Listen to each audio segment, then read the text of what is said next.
Je vais maintenant donner la parole à Monsieur Decker pour les Républicains. Oui, Monsieur le ministre, vous avez rappelé il y a quelques instants avoir demandé au CCI un effort de transformation important qui se traduira par une diminution de leurs ressources de 400 millions d'euros, en supposant ou en espérant que ce qui était autrefois financé par une taxe affectée puisse l'être demain par des prestations dont s'acquitteraient les entreprises. J'ai entendu la réponse que vous avez faite à notre collègue de Courson, mais qui ne suffit pas à me rassurer.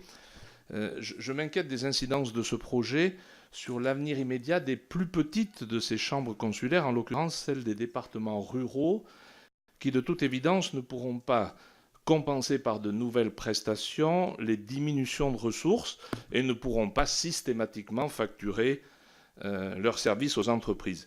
Ceci pose de fait clairement, ou plutôt brutalement, la question de leur capacité à fonctionner et celle de leur présence dans les territoires, et avec elle, et c'est le plus préoccupant, celle de formations spécifiques qu'elles ont su mettre en œuvre, qui sont très souvent une vraie valeur ajoutée et qui pourraient bien demain s'éloigner de ces territoires. Aussi, je souhaiterais savoir, Monsieur le Ministre, si vous envisagez d'apporter une réponse spécifique et adaptée à ces chambres consulaires de taille modeste, qui risquent fort de ne pas se remettre de cette coupe budgétaire et dont le salut ne viendra pas par une hiérarchisation au niveau du réseau des CCI.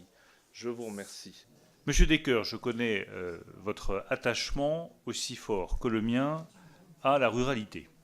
Et je sais que dans votre département, dans le Cantal, la question des CCI se pose d'une façon très différente par rapport aux CCI de grandes métropoles.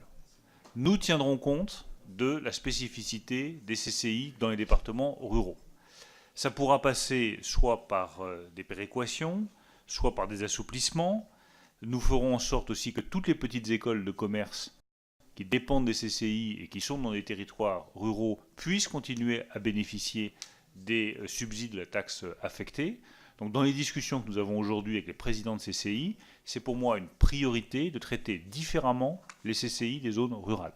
Et je reconnais bien volontiers que c'est beaucoup plus difficile pour une CCI d'une zone rurale d'arriver à trouver des clients dans les entreprises que lorsqu'on est à Lyon, à Lille, à Nantes.